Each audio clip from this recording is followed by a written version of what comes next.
57. Alhamdulillah hari ini kita masih diberi oleh Allah kesehatan dalam kegiatan seminar laporan orientasi pengenalan nilai dan etika instansi bagi P3K pemerintah Provinsi Jawa Tengah. Langsung saja untuk pemaparan dari setiap P3K dipersilakan. Terima kasih atas waktunya. Assalamualaikum warahmatullahi wabarakatuh. Waalaikumsalam warahmatullahi wabarakatuh. Selamat pagi. Pagi semuanya. Dengan saya untuk perkenalan diri, nama saya Teguh Santosa dari SMK Negeri 1 Kedunguni.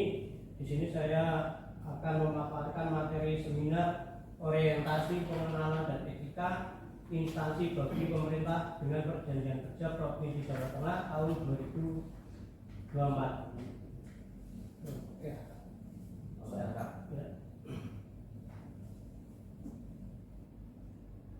Nah, di sini akan saya paparkan terkait dengan rencana hasil kerja yang diintervensi oleh pimpinan. Yang pertama adalah tersusunnya kurikulum operasional satuan pendidikan KOSP yang berorientasi pada peningkatan pembelajaran secara partisipatif. Kemudian rencana hasil kerja tersusunnya kurikulum operasional satuan pendidikan KOSP sebagai acuan dalam peningkatan pembelajaran. Di sini ada beberapa poin, yaitu ada aspek kualitas serta waktu. Nah, untuk indikator kinerja individu di sini dokumen yang menunjang pelaksanaan pembelajaran, yaitu targetnya satu dokumen. Kalau kita mengacu ke RHK yang saya buat atau yang tidak ada ini, di sini dokumennya adalah kurikulum operasional satuan pendidikan, ada modul ajar serta penilaian isi dari target dokumen ini. Nah, kemudian untuk kualitasnya itu 100%, kemudian untuk waktunya 12 bulan seperti itu Bapak Ibu. Kemudian untuk kegiatan dan tahunannya atau tahapannya ini adalah merencanakan dan menyusun perangkat pembelajaran bahasa Inggris untuk penyempurnaan dokumen KOSP, karena saya bilang dulu bahasa Inggris. Kemudian yang kedua adalah melaksanakan pembelajaran sesuai dengan KOSP yang disusun. Yang ketiga adalah mengevaluasi KOSP. Nah, dari kegiatan dan tahapan ini seperti yang di awal saya jelaskan, hasilnya itu adalah modul ajar serta penilaian. Nah, kemudian output dari kegiatan ini adalah dokumen KSP. Jadi setiap guru itu membuat modul ajar, serta di situ di dalam modul ajar itu terdiri dari materi, kemudian ada RKPD, kemudian ada penilaian yang kita buat seperti itu. Nah, kemudian untuk penerapan nilai orientasi beretika ini, saya menyusun perangkat pembelajaran bersama tim MGP sekolah. Ini masuknya ke dalam kolaboratif ya, atau ini nilai berakhlaknya itu adalah kolaboratif. Kemudian nilai berakhlak yang kedua adalah adaptif dan kompeten.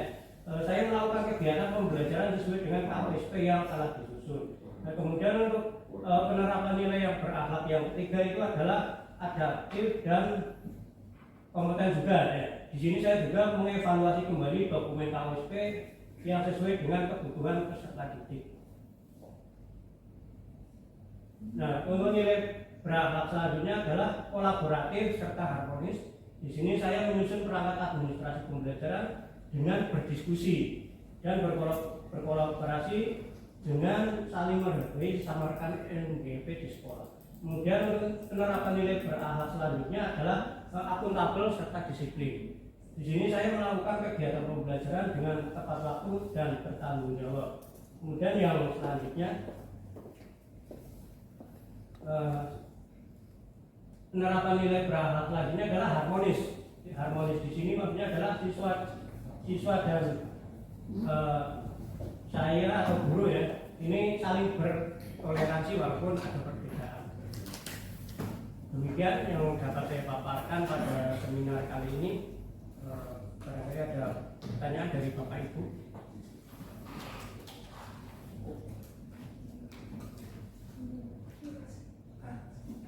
Ada pertanyaan? Silakan untuk penanya bicara yang lain. Ada pertanyaan nih, Dek? Cukup ya, bisa dipaparkan ya. Cukup? Kalau cukup, saya rasa pemaparan pada pagi hari ini saya akhiri saja. Terima kasih. Assalamualaikum warahmatullahi wabarakatuh. Waalaikumsalam. Assalamualaikum warahmatullahi wabarakatuh.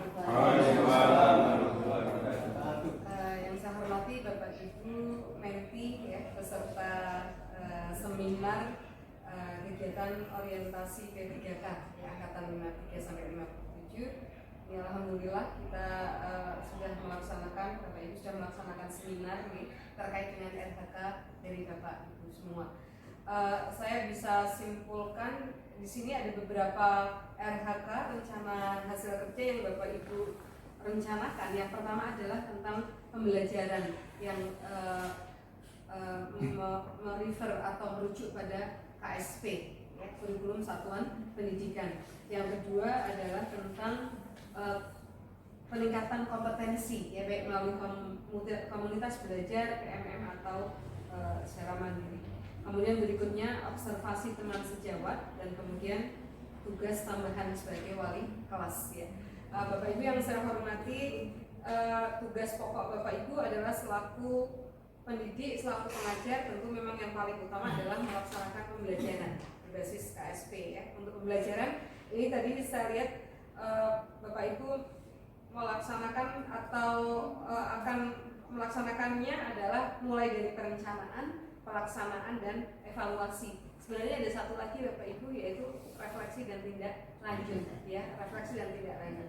Artinya ketika Bapak Ibu telah merencanakan dengan baik, kemudian melaksanakannya, kemudian ada evaluasi yang berupa penilaian, maka ini perlu ditutup dengan refleksi, karena Bapak Ibu kita perlu masukan dari anak-anak ya, karena kita untuk kurikulum merdeka pembelajarannya kan pembelajaran paradigma baru, di mana kita berpusat pada peserta didik. Nah, kalau berpusat pada peserta didik ya kita perlu mendengarkan nih yang dimaui peserta didik itu apa. Kita perlu mendengarkan masukan-masukan dari peserta didik. Barangkali mereka mungkin ada hal-hal yang ingin disampaikan kepada kita terhadap pembelajaran yang sudah kita lakukan. Mungkin apa suaranya kurang keras sehingga yang belakang tidak mendengar, atau mungkin tulisannya tidak terbaca ya, sangat kecil atau apapun gitu ya, atau yang guru olahraga mungkin yang Putri merasa risih kok kadang pegang-pegang gitu ya.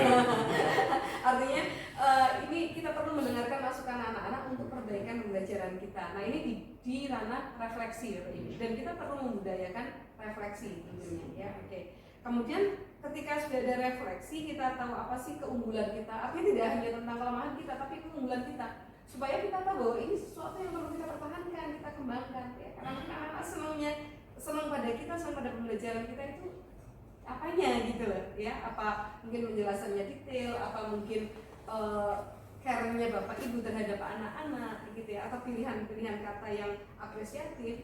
Itu kita juga perlu mengulik dari anak gitu ya. Itu dari refleksi. Nah, kalau sudah ada refleksi, kita tindak lanjut yang kebaikan-kebaikan kita dilanjutkan, kemudian kekurangan kita ya coba kita tutup lah ya, sesuai dengan apa sih kemampuan kita, sebatas kemampuan kita.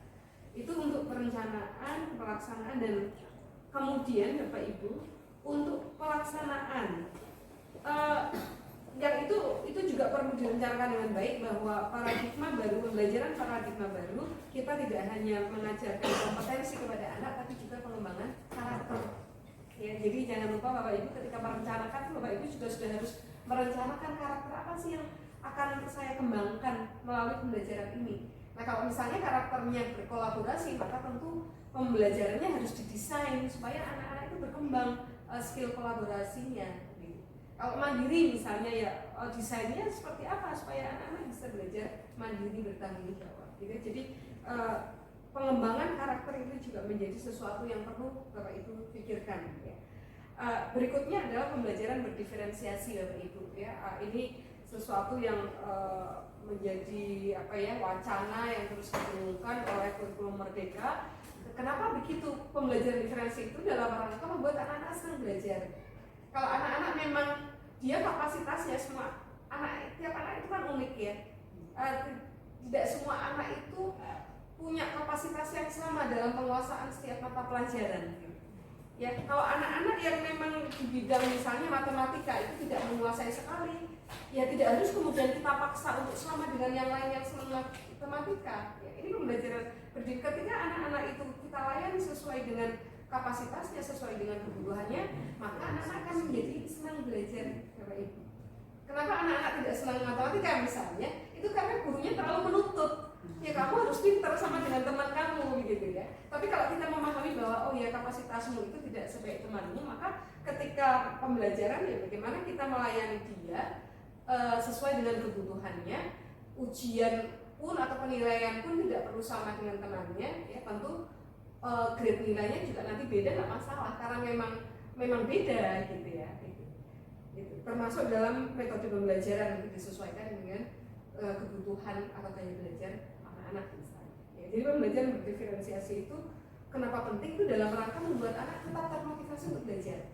Ketika kita nggak diferensiatif, maka anak malas belajar. Dia anak-anak nggak suka olahraga, misalnya dituntut untuk bisa olahraga, malas ya karena dia merasa sangat dituntut gitu. Tapi ketika kita bisa memahami kebutuhan anak, maka mereka akan senang belajar. Yang berikutnya adalah KSE Bapak Ibu. KSE itu apa Bapak Ibu? Kompetensi sosial emosional. Ya, ini terkait dengan disiplin positif. Bagaimana kita menumbuhkan kesadaran anak-anak secara internal, intrinsik ya dari dalam untuk bisa patuh, untuk bisa disiplin. Maka kesepakatan kelas, terima kasih tadi Bapak Ibu sudah banyak menyinggung tentang kesepakatan kelas, karena sekarang yang dianukan trennya bukan lagi hukuman, tetapi konsekuensi. Ya, itu berasal dari kesepakatan, ya kesepakatan bersama. Satu itu, yang kedua adalah mungkin karena ini anak-anak belajar 1 hari penuh ya, ice breaking mungkin itu perlu direncanakan juga pada perencanaan. Ya, ice breakingnya apa? Nggak usah ice breakingnya kemudian perlu musik dan sebagainya, mungkin yang sederhana aja, mereka stretching lah mungkin bisa ya, atau apa ya ice breaking sederhana itu perlu direncanakan Bapak Ibu. Kemudian berikutnya adalah pilihan kata Bapak Ibu ya, hati-hati untuk pilihan kata, jangan sampai Bapak Ibu menyampaikan anak-anak itu bodoh ya, anak-anak itu goblok, maaf ya, atau tambah ini dia yang biasanya guru begitu, misalnya ada anak yang bertanya kemudian kamu dari tadi ngapain kok nggak paham gitu kan, sudah saya terangkan. Jadi kalau seperti itu maka anak sudah nggak mau bertanya gitu ya, karena omongan kita, bahasa kita yang membuat mereka ya semacam kecentok gitu ya. Kita anak mau bertanya tidak kita apresiasi, malah kita katakan seperti itu, loh kamu ngantuk makanya jangan ngantuk gitu ya, makanya jangan melamun misalnya, itu anak jadi bertanya ya pilihan. Maka kita perlu sering-sering memuji anak Bapak Ibu ya, karena ketika kita dipuji itu kita senang gitu ya. Nah ketika senang maka kita akan termotivasi untuk belajar. Kenapa anak-anak bolos? Kenapa anak-anak tidak tertib? Itu bisa jadi karena kitanya sendiri yang mungkin tadi pilihan katanya tidak kita perhatikan, kemudian care atau perhatian kita pada anak-anak juga kurang dan sebagainya, maka kita perlu introspeksi ya. Oke, itu kemudian tadi berakhlaknya sudah Bapak Ibu sampaikan ya, bagaimana Bapak Ibu merencanakan akan melaksanakan rencana hasil kerja itu dengan bersama-sama berkolaborasi dengan guru MPMP dan penuh tanggung jawab dan lainnya. Itu berarti Bapak Ibu sudah memperhatikan nilai-nilai ASN yang berakhlak itu ya. Kemudian peningkatan kompetensi Bapak Ibu tentunya benar sekali bahwa Bapak Ibu harus terus belajar. Kita harus terus belajar. Ada yang menyampaikan kalau kita tidak mau belajar ya berhentilah mengajar. Belajar sepanjang hayat. Iya, belajar sepanjang hayat. Bagaimana anak-anak kita mau semangat belajar kalau kita ditanya tidak semangat belajar ya. Dan sekarang itu kita beruntung Bapak Ibu, ada banyak sumber belajar ya, di internet banyak sekali. Kalau kita mau belajar itu yang penting ada kemauan, gitu ya. Oke. Sekarang itu tidak ada orang yang tidak pandai, adanya orang yang tidak mau belajar karena sumber informasi, sumber belajar itu sudah sangat banyak gitu, tinggal kita mau atau tidak mau. Yang menarik adalah beberapa dari Bapak Ibu tadi